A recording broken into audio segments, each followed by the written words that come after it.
She barely had time to scream before a soldier's rough hand clamped down on her arm, dragging her through a doorway into a dim, airless room that reeked of sweat, mold, and fear. The wooden floor beneath her bare feet was cold and splintered, its surface scarred by marks that whispered of pain long before her. In that singular, breathless instant, Nada's mind spiraled back to the moment when it had all truly begun. Life in her tiny village had always been cruel days, ruled by hunger, nights filled with the sound of empty stomachs growling in the hollow silence of unanswered prayers.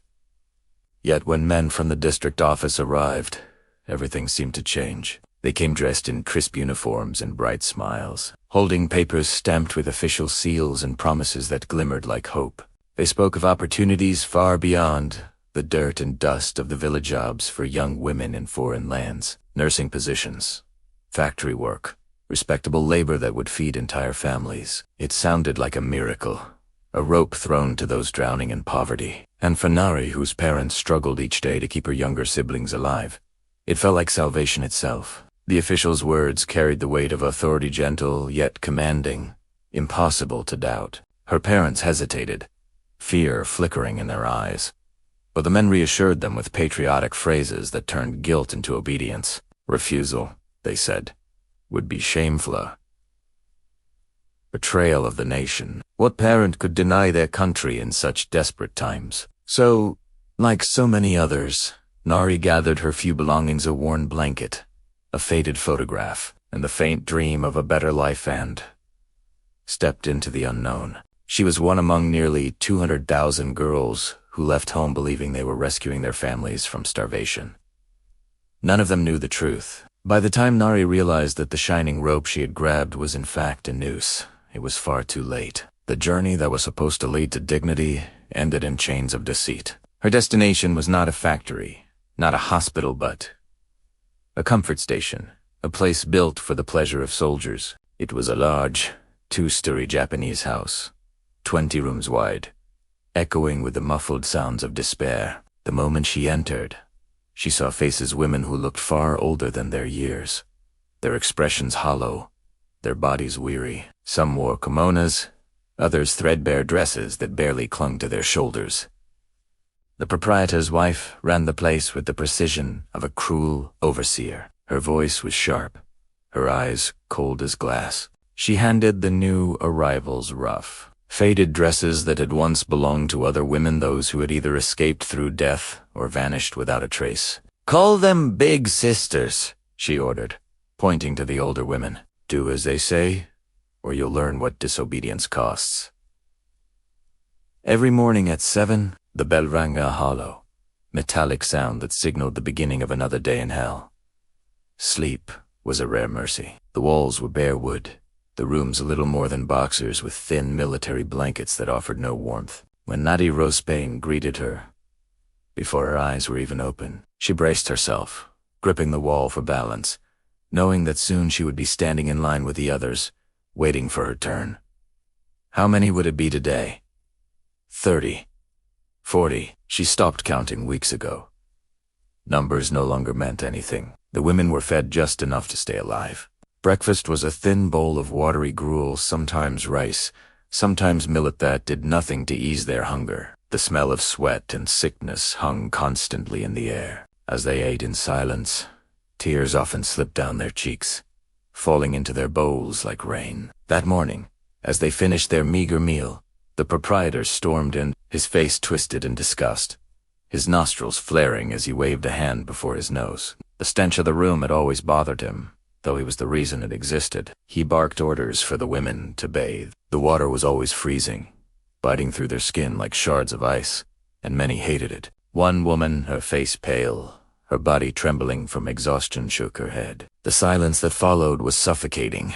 Everyone knew what would happen next. The proprietor, eyes florid. He snatched a wooden stick from the corner and advanced. Each blow landed with a sickening thud. The women stood frozen, unable to move, their hearts pounding as the sound of wood striking flesh filled the air. The woman's cries grew weaker until finally they stopped.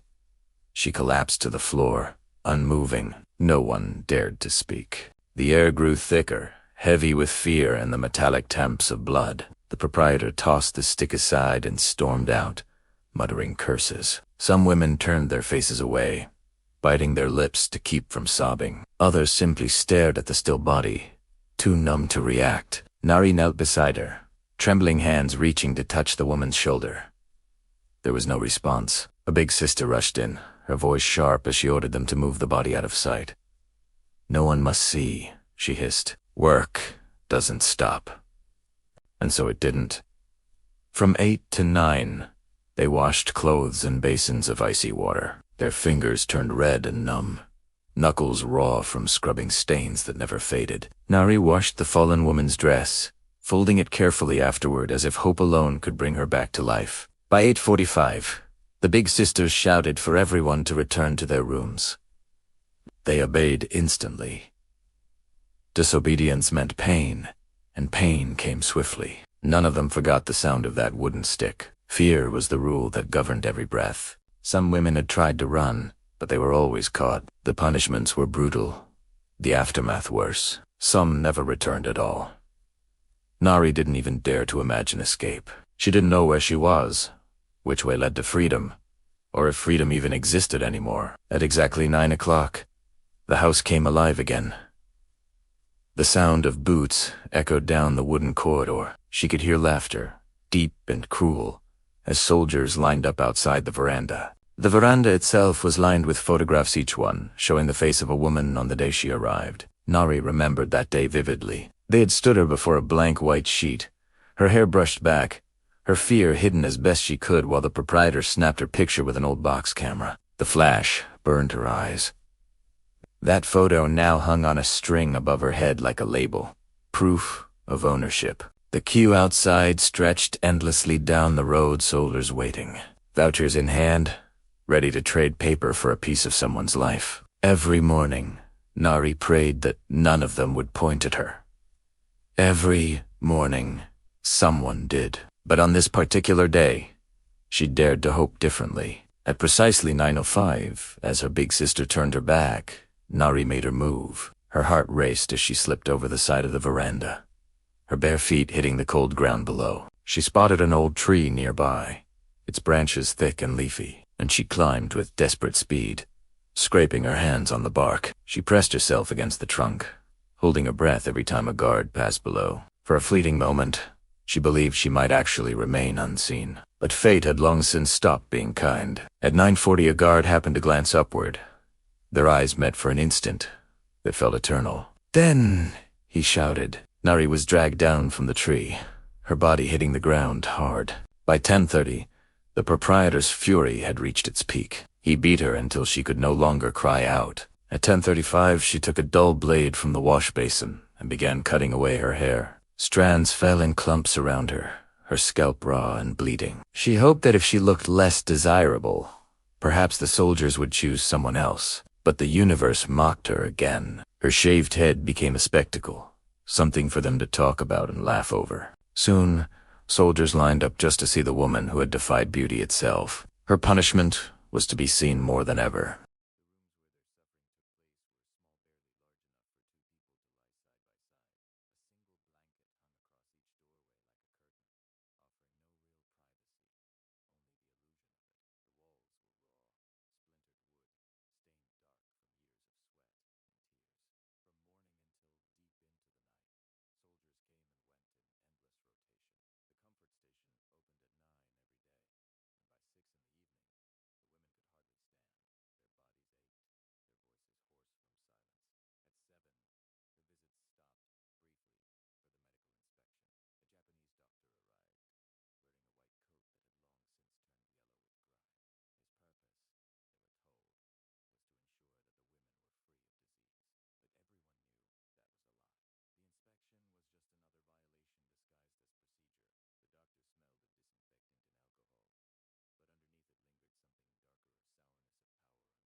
By midnight, the air inside the tents had turned sour, a mix of sweat, smoke, blood, and despair. The sounds had grown quieter, not because the torment had ended, but because exhaustion had stolen every voice. Outside, the jungle hummed with crickets and the faint echo of distant artillery, a grim reminder that the world beyond their suffering was still burning. The soldiers slept scattered around the camp, some sprawled on the ground, others still drinking from dented metal flasks. The women, however, did not sleep. Sleep had long become a dangerous luxury. Every rustle of boots, every flicker of lantern light could mean another call, another hand dragging them into the night. Nari sat huddled in a corner, her knees drawn close to her chest, her body wrapped in the same thin blanket she had been given months ago. It no longer kept her warm, only hid her from the eyes of those who still looked at her as a tool rather than a human being. She could hear quiet sobs from somewhere nearby, a girl no older than 16, rocking back and forth, whispering for her mother in a language the others couldn't understand. No one tried to comfort her. Words had become meaningless here.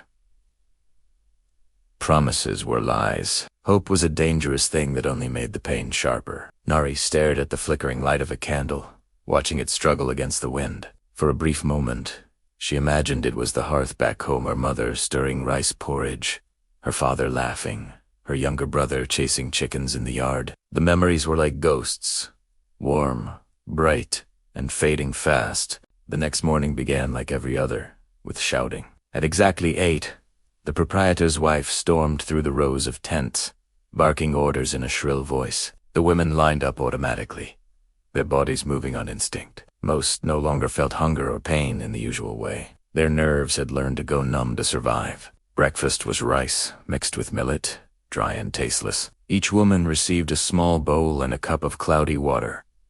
They ate in silence. When Nari tried to swallow, her throat burned from dehydration. Across from her, Sumi sat staring blankly at her food, her eyes unfocused, her skin pale.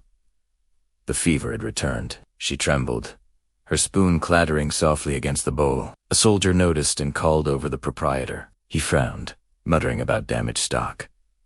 Moments later, Sumi was dragged away toward the so-called medical hut. Nari wanted to follow, to hold her friend's hand, but the guard blocked her path. Minutes turned into hours, and Sumi didn't come back. When the women were herded again at noon, Nari's heart sank. One bed remained empty. It was the same every time.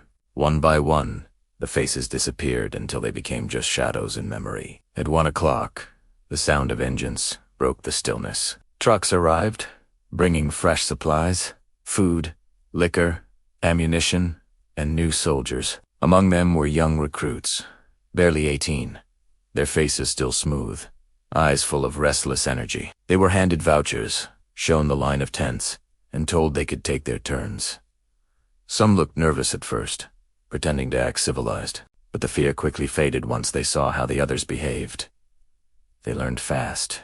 Cruelty was the rule here. One of the newcomers laughed when a woman stumbled, mocking her accent, calling her comfort.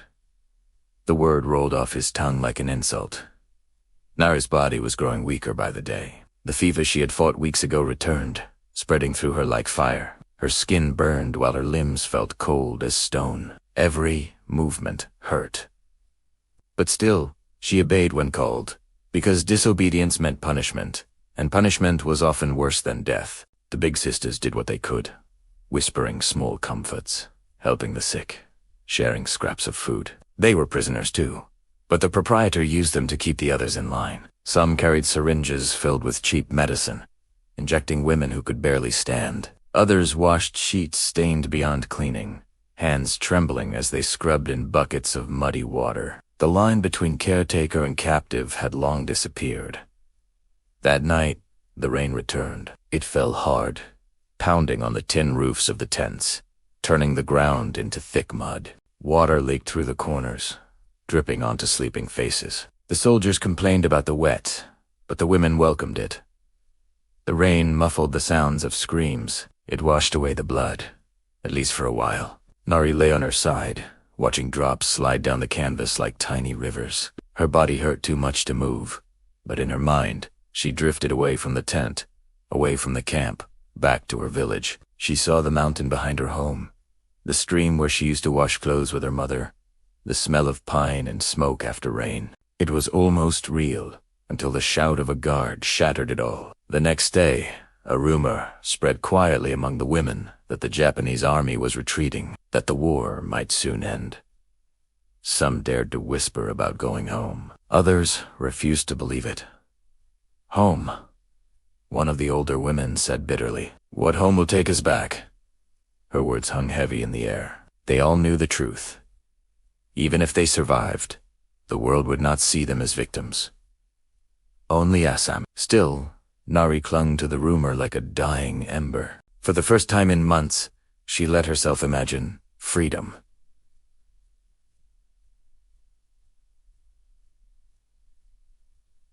Not joy, not laughter, just silence and sunlight and the right to exist. A few nights later, explosions lit up the horizon again, closer this time. The soldiers grew nervous. Orders came from above. The station would be dismantled. The women relocated. The word relocated filled them with dread.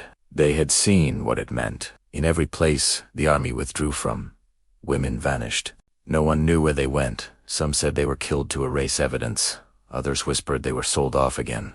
To new masters, new nightmares. When the trucks arrived before dawn, the women were loaded in like cargo. Nari sat wedged between two others, her body limp, her head resting against a wooden crate. The road was rough, and each bump sent pain shooting through her spine. Hours passed before the convoy stopped near a remote valley.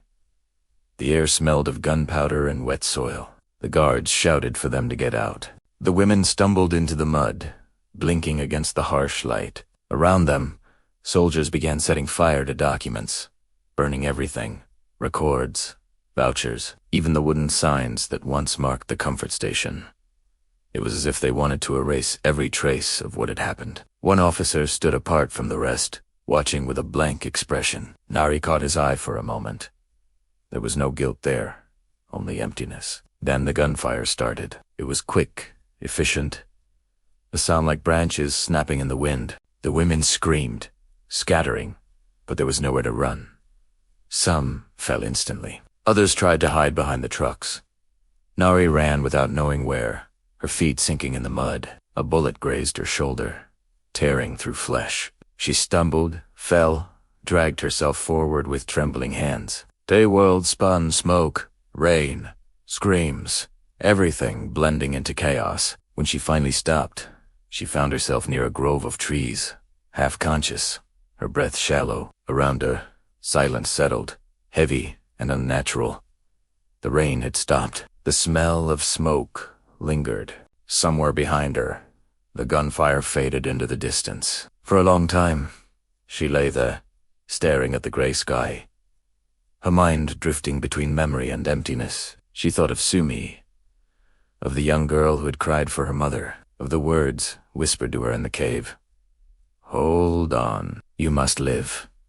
And somehow, she did. Days later, villagers from a nearby town found her barely alive, covered in mud and blood, her eyes open but unfocused. They carried her to safety, though they could not erase what she had seen. Years passed, and the war ended, but for women like Nari, peace never truly came. She lived quietly, never speaking of what happened, because the world preferred silence. But in her mind, the memories remained. The faces of the lost, the cries in the night, the smell of smoke and rain, and sometimes when the wind howled through the trees, she could still hear the echo of voices from that place. Women whispering to each other in the dark, reminding her of the one truth the world tried to bury, that they were not nameless, not forgotten, and not ashamed to have survived. They were the ghosts of a history no one wanted to remember, and yet they remembered everything.